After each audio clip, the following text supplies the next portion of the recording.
Assalamualaikum warahmatullahi wabarakatuh.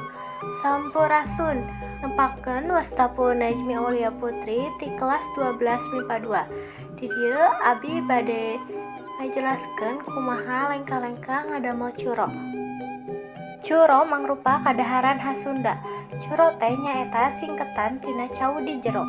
Cauna dibuntel di jero ku adonan tina tepung tarigu, vermipan, endog, gula bodas, mantega, sareng cai.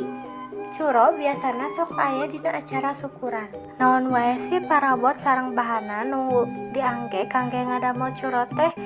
Parabot nu diangge kahiji nyaeta talenan, peso, wadah, langseng, cangkir, sendok, katel, sareng piring. Bahan nu dianggo kahiji cau, kadua tarigu, katilu vermipan, kaopat endog, kalima gula bodas, kagenep mantega, katujuh cai. Lengkah-lengkah ngadamel curo kahiji seupan cau dina langseng kurang leuwih 10 menit. Kadua asupkeun tarigu saparapat kana wadah. Katilu asupkeun vermipan sasendok alit. Kaopat asupkeun gula bodas 3 sendok.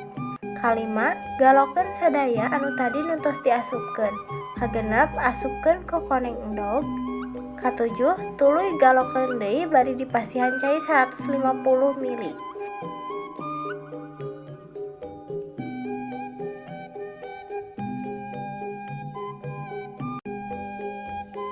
Kadalapan, asupkeun 2 sendok mantega kana adonan. Kasalapan, galokeun deui dugi karata. Kasapuluh, saatos eta tutupan adonan ku kaen salami 40 dugi ka 50 menit. Kasabelas, adonan atos rata. Ka-12, potongan cau anu tos diseupan. Ka-13, asupkeun cau kana adonan nu tos janten.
Ka-14, goreng curo ngangge seuneu sedang.